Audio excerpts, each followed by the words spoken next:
Almost had to. I'm just gonna click it and play that one again. I love that Oh song. man, oh man. I was actually wondering too. I was like, okay, I was watching for the going live because we got too busy into dancing there. We haven't I heard know, I know. Spaceducks in a while. I've always got one eye there. Hey, Ron, what's happening, sir? Ron Sir. gets the gold star this week. Gold star. His wife probably told him, "Hey, you better go watch." So what's happening, Ron? We got two people watching, so wait a few minutes before we get kicking too hard here. Yeah, I was gonna say we'll do our normal shenanigan chit chat, and I would ask you what you're working on, but I think everybody kind of knows. I think so. It's been it has taken stress relief in order to get me painting again. But do you have your Galactus painted yet? Well, you can't even see him. Kind of dark back there. There he is. Yeah, nope, he is not painted. I mean, he's mostly the right color. Yeah, I know, and that's I'm trying to decide: do I just give him a clear coat, and do some maybe highlighting or something? And Maybe. I saw Big Mike got his too. Yeah, he was texting me. He was getting a little worried because he's like, "Okay, where is this sucker?" Yeah, because he already got his core game, right? Yeah, but you don't have your core yet.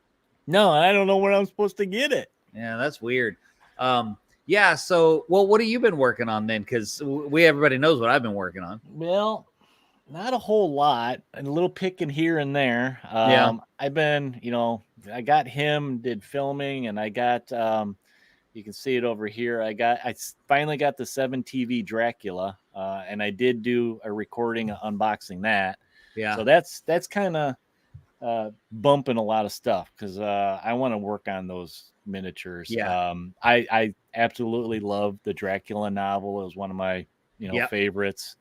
And I just like the story. So anything kind of classic Dracula, I really love. I mean, I got all the inmates, I got the brides, the vampire brides. They all look really cool. So well, you need to get those things painted and post some pictures. Yeah, I'm excited about that one. Ron, no, I did not buy stock in Marvel, but see, Ron knows he's getting another dig. Well, here's the thing: is I picked up a lot on eBay when I got the box set, and it had a bunch of miniatures in it. So that's a bunch of what I've been painting, and I've also repurposed a few hero clicks because.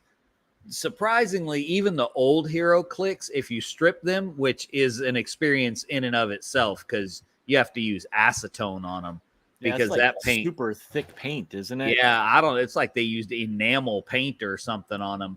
But the sculpts are surprisingly good, and I actually learned that the guy that and I can't remember where I read this, so I may be wrong, but as I understood it, the guy that sculpted the Ninja Turtles for the Ninja Turtles board game is the same guy that sculpted a bunch of hero clicks. Okay. And he's a really good sculptor. See, this is a good question. Yes, the scales are different. However, the hero clicks guys that I'm using are the ones that are oversized anyway. Guys like Sasquatch, some of the Sentinels. I just painted up a mole man today because he's tiny anyway. Yeah.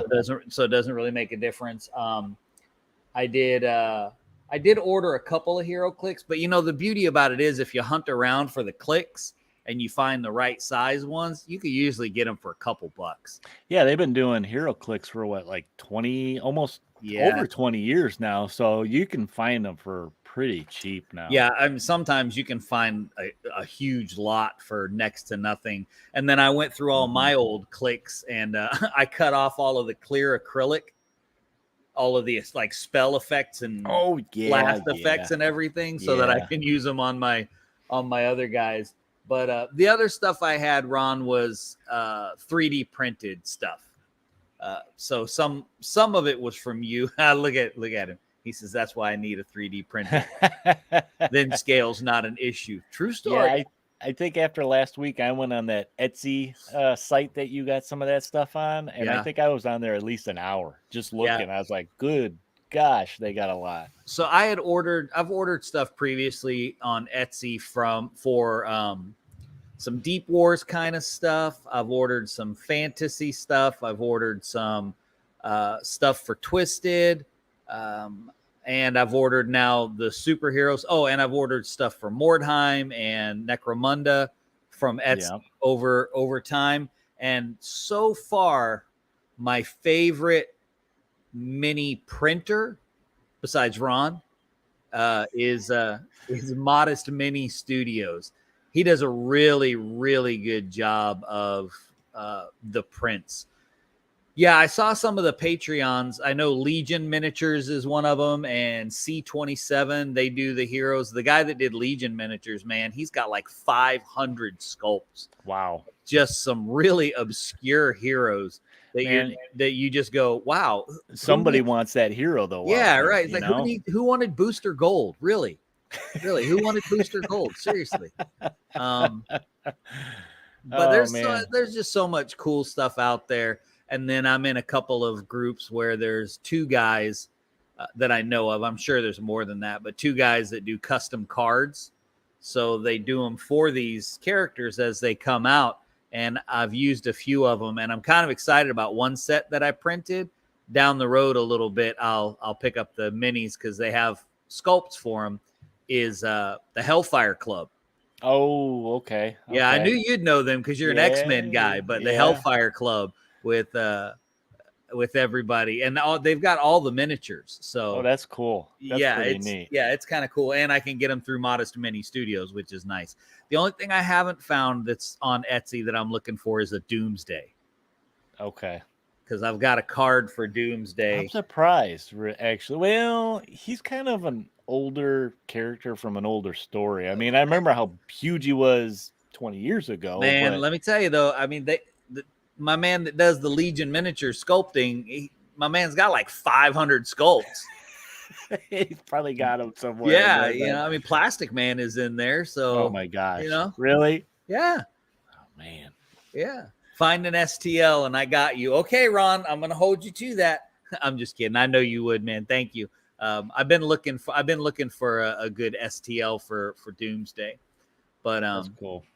Yeah, so I've been having a lot of fun with it. I've been working on some custom scenarios. As a matter of fact, Eric and I were talking about one because I've got some Sentinels and I picked up a master mold, HeroClix master mold. Cool. Yeah, he's huge, man. I love the model, and so I'm working on printing some stuff for a Sentinel factory.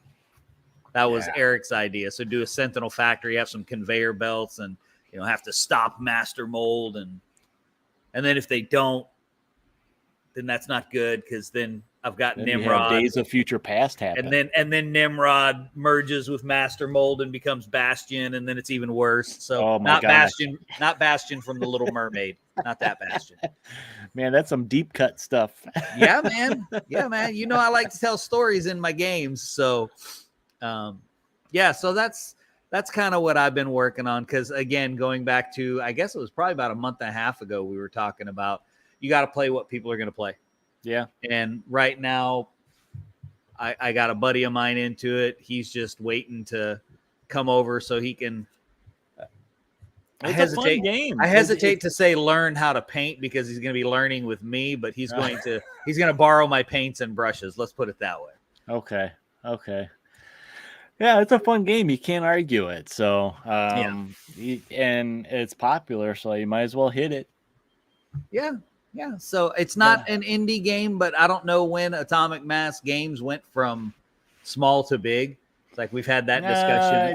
That was when what's their faces, the big old conglomerate started buying up all the different game companies. Because we've had that same discussion over guys like Battle Systems. They're still small, but it's like they were really little. Two guys working out of a little studio. And then now they've gotten significantly larger. Yeah. So just that kind of stuff. Anyway.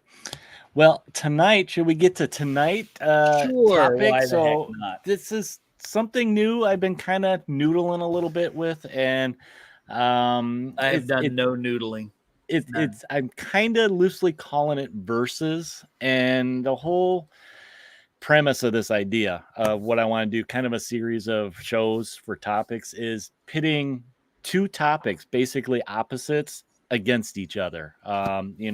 Basically looking at what the pros and cons of the two topics are, and basically the two things duking it out to see what's best. Probably won't figure that out talking about these type of things, but I thought it'd be fun. I'm not really sure we've ever figured out anything like that. No, we just kind of typical, just jibber jabber, and actually, if you guys have ideas for topics for a versus, like I throw out what we're talking about tonight. So we're going to talk about your clear coats, your varnishes, gloss versus matte. So if you guys have some kind of idea for a topic for versus, just send them along our way. Email. You can go to Discord. We have an actual channel in there for listener topics that you can submit there. And yeah, I thought it would just be kind of fun to pit two things against each other and just see how they shake out. So yeah, tonight finishes, and I thought we should start with this topic and start with why you would want to do a clear coat on your minis. Because I was going to say that almost brings in a third topic. The way that you phrased that was because I know there's some folks that don't even clear coat their models. Yeah, I've been guilty of that too, and some of it's because I forget to. Really? Other reasons, it's like you paint it, you put it on the shelf, and it's like, oh, it looks fine. If it's not going to get a lot of handling type of stuff, right, it's good enough. I don't think that I don't think I've not clear coated a model since like way back in the painting Little Grenadier D&D and Ralph Partha miniatures. Yeah, I don't. You know what? Back then, I don't think it was really such a thing. Well, we were using Tester's model paint, so it wasn't coming off. That's true. It kind of we were using enamel paint, so let's be honest, that's why they weren't. I clear coat absolutely everything, and a big reason to do that is to protect the paint, especially now. A lot of the paint's all acrylic, and it will chip off very easily just through handling or the grease from your grubby hands. It'll rub off. While you're playing the game over and over again and handling them. I've seen that where it's like some guys, their heads get a little. They get a little bald spot. Yeah, they get like that gray, that primer or whatever starts coming through, or on their shoulders where you would grab them a lot. So, or they just get banged around too. Yeah. All right, so which one you want to start with? Well, let's start with gloss, since I think most miniature painters, when they start, like when you're kids and stuff, gloss is the go-to. I think that's what I started with, because it's just, you can go to Ace Hardware, you could go to wherever, and when you find a clear coat, it's usually glossy. Yeah, there's always more gloss left than matte, and I stand in front of the rack looking at it going, there can't possibly be that many mini painters in Beaufort that are buying all of the matte varnish. Yeah, you kind of wonder, where's it all going? Yeah. But I think gloss would be the way to go. And, I kind of wanted to hit the pros and cons of these. Okay. Gloss, pros. This is kind of the guilty, shiny, pretty. It makes the colors pop when you use the gloss, or maybe you want something to look like that wet look, or maybe it's metallic. You want it that shine, like it's got like a brand new car with a coat of wax. Now I'll do that. I will I'll matte varnish model, and then if it's somebody, say like Venom or some sort of zombie that's all guts and blood and everything, I'll gloss because I've got some just brush on small vial 20 mLs and do that area in gloss, or do eyeballs gloss. Okay. What is Ron saying here? He says he uses spray gloss first, and then spray matte over it, so that he knew when to recoat with matte varnish. Huh. So I don't think I've ever done 2. I have done, so I did do this with a gloss varnish, and this worked. So I don't have them handy right here. I have some of the color shift paints from Green Stuff World, and you're supposed to base in a gloss black, which is, it was so weird and counterintuitive to me to do this. But before you start with the color shift, you're supposed to paint with a gloss black. Well, naturally, when I first got it, I was super excited to use it. And do you think I had gloss black?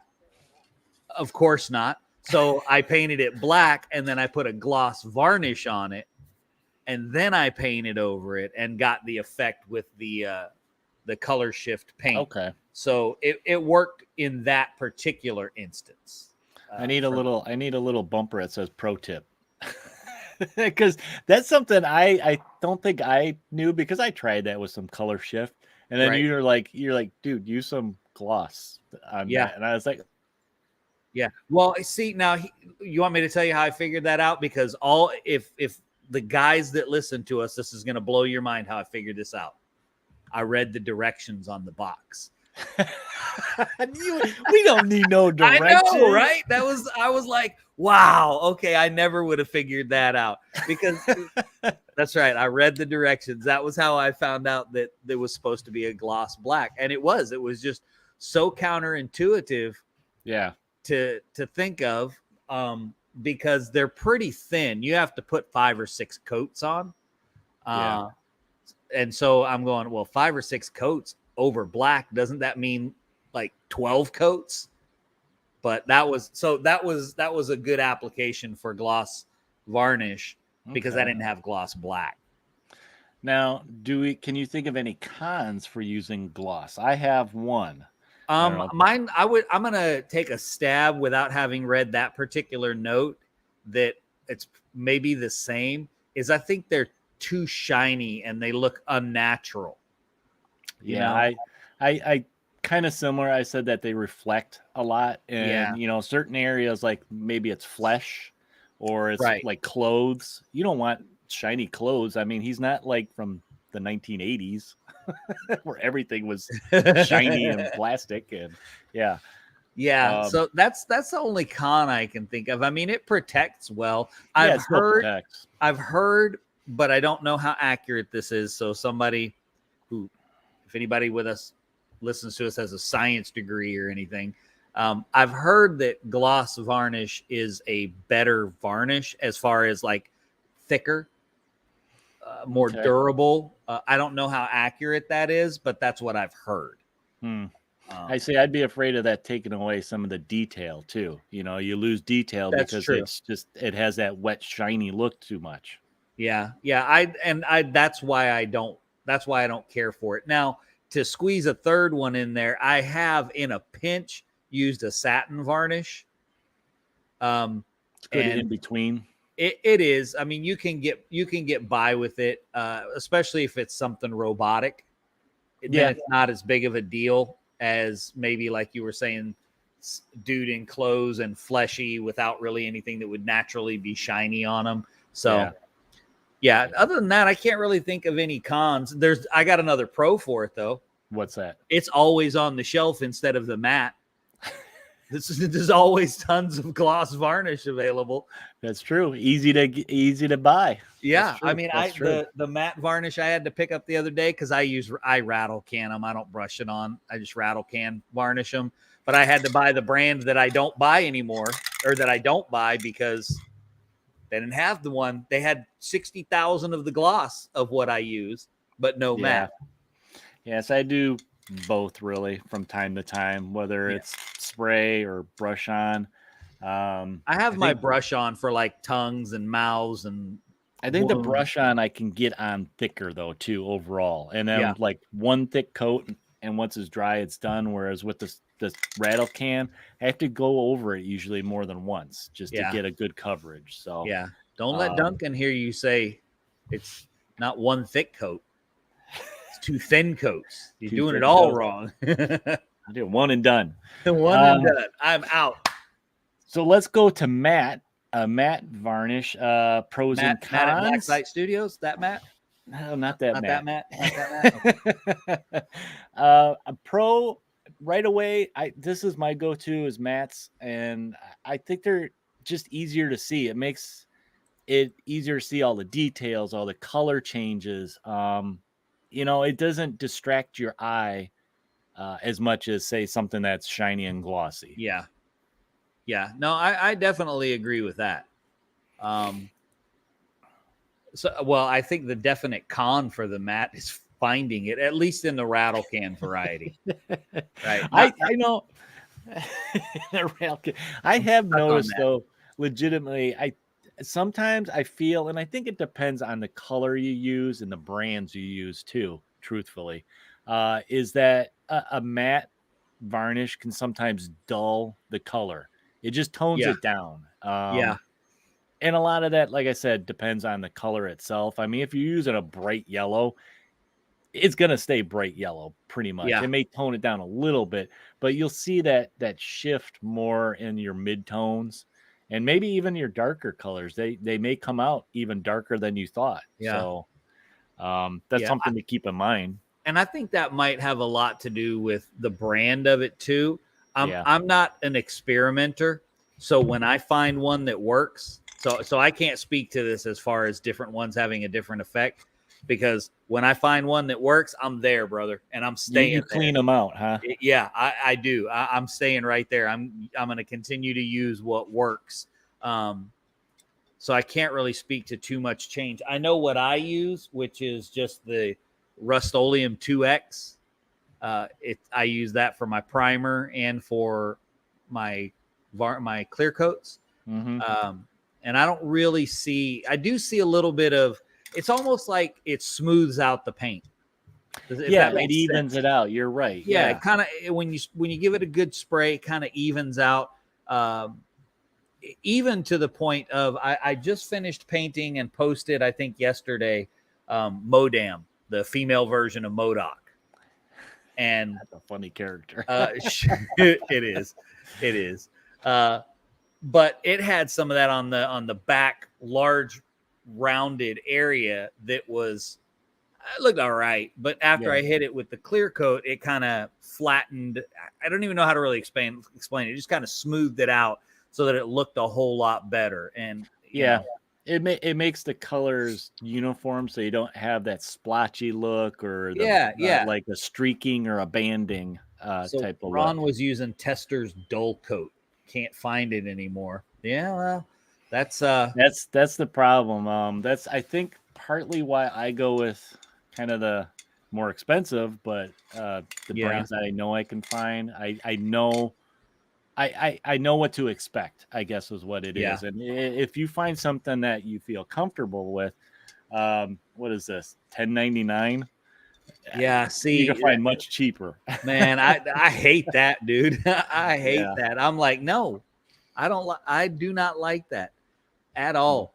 Or you just not do it at all. Save the money all the way around, but we already no. We can't do that. That's just silly talk. That's just silly talk. Oh, there you go, Ron. He said he's going to use his airbrush from now on. Mine's over there, and I should probably use it. Mine's in a box still over here. Yeah, mine's out collecting dust, and I should probably use it. I have the space to set it up in my work area, and I've had it set up over here before.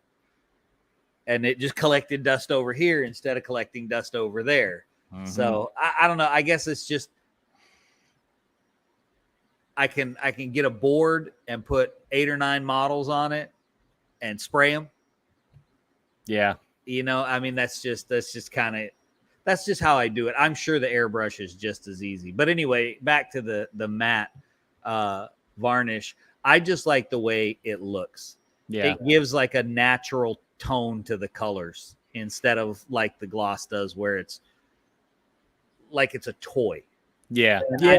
And I know they're toys. There are grown-up toys. I realize that. But when we throw them on the table, we want them to look a little more natural. Yeah.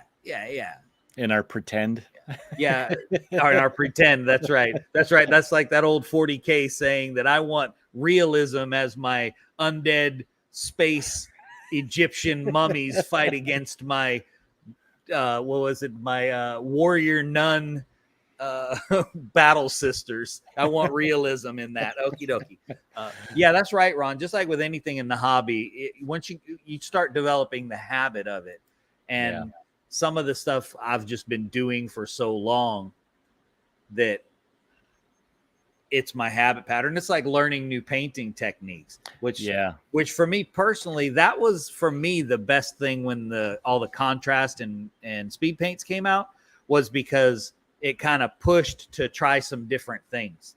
And I liked that. Same thing when I read the painting guide from Eric Louchard using all the inks and everything. I was using inks way before the contrast paints came out, but it was kind of pushing to try those different things. Yeah. Something I like to try with the different clear coats is I may make it all matte, but then I'll go back in with like a brush on gloss. Yeah. And maybe, like you said, the eyes, or if it's maybe a certain kind of weapon, I'll paint the weapon. So it has like power swords or magic weapons, things like that. Yeah. You want that reflection off of it, or make it look wet, or draw a little like extra attention away from the flatness of the model to that piece that's special. It gives it variety, so it's not all just a flat tone. And make it pop. Make it pop. Just get it painted. That's that. I'm at that point now. I'm just like, get it painted. Well, I don't think you've had much problem with that. I have problems with that. I'm going to be selling a bunch of minis that don't get any attention, and that's fine. You're that's still part of the hobby, is painting. Yeah, right. I've got tons of minis that I'm going to sell, probably at Coastal Con. So I am going to start talking about that because my church has gotten a building, and I do believe that cost-wise, I'm going to be able to do Coastal Con this year. Well, not this year, but February next year. So fingers crossed on that one that everything will go well, and we'll be able to pull that off, because I didn't like missing the 1 year, but it's expensive. So I'll have minis for sale at Coastal Con. For sure. That's exciting. So Eric can buy them all and take them all back with him. Boy, you know me too well. Hey, I'm gonna have great prices too, man. Great prices. $2 unpainted, $5 painted. That's a good price. Well, they're not badly painted. I think. Do you have anything else you want to add to this first versus gloss versus matte? No, I think that kind of covers it, because ultimately that one really boils down to, what do you like? Yeah, it's a preference thing. And what are you painting? What style of models are you painting? Because I could see using gloss, like say you're doing Battletech. Yeah, or Tyranids. Maybe you want Tyranids to look all slimy and gross. Yeah, absolutely. Or the Alien vs. Predator game, and all your aliens, hit them bad boys with gloss. I did that for my Violent Dark monsters. Mm-hmm. I hit all of them in a gloss clear coat for that exact reason. Yeah, there's just, you got to think about what is the look you're going for. And then we mentioned, what are you used to? Yeah, it's nice to kind of stretch the boundaries a little bit. And this would be an easy thing to try different stuff. Yeah. Because you get yourself a little thing of gloss varnish so that you can hit the eyeballs or weapons or whatever you want, and you're good to go. Hey, Ron, I already found a Doomsday STL. While we were on, I found a Doomsday STL. Oh my gosh. So winner for this one, I can't pick a winner for this one. I'm going matte out of preference. You're gonna go matte? Yeah. You know what? I lean towards matte more too. Yeah. Definitely. Shiny is fun and all that, but it doesn't give me that realism that I need for my space fantasy horror games. Ron says he just subscribed to C27 Minis. They got cool stuff, man. I got a bunch of their stuff in my Etsy basket. They got a lot. Actually, I think he did all the Hellfire Club ones. I think It may be Legion, but I think it might have been C-27 that did the Hellfire Club. Mm-hmm. So there you go. All right. So that's good stuff right there. You guys let us know what you think. What's your preference about this topic on Discord? Go to Discord and weigh in on that one. Go to the Discord. Give us some options for some more verses. Righty, but that's gonna be it, guys. Am I taking us out? It is your turn, sir. It's my turn. Okay, thanks, Ron. He is pretty awesome. Hopefully someday I'll get him painted. But thanks, guys, for joining us this Thursday for Indie Invasion Shorts, expanding the game universe one game at a time, or one topic. Please like, follow, subscribe, smash that button at all the places, whether you're watching us on Facebook, Twitch, or YouTube. And you can join us every Thursday where we like to talk about a gaming topic of some kind and try to solve the gaming problems. And you can find us on Podbean if you want to listen to some past episodes and all the rest of the podcasts out there in the internet. And you can find us on Facebook, YouTube, Twitter, Instagram, and Discord. Drop us a line at indieinvasion@gmail.com. And we have links for all these places, including this one right here, the Discord, to join in on the fun in the community. And if you want to support Indie Invasion, we have a Redbubble store where you can get, where did I just put my cup? Where did you put your cup? Get your cup. What's wrong with you? Get some cups, some merch, some hats, some t-shirts, hoodies, bed sheets, pillows. Man, it was 108 with the heat index today. I don't need a hoodie. I wear mine pretty much all the time. I may be just in shorts and barefoot, but I'll wear it still, what the heck. But yeah, that's it, guys, for this week's Indie Invasion Shorts. And while you're out there slapping on some clear coat for your guys to protect them, prepare yourself for an invasion. Bye, guys.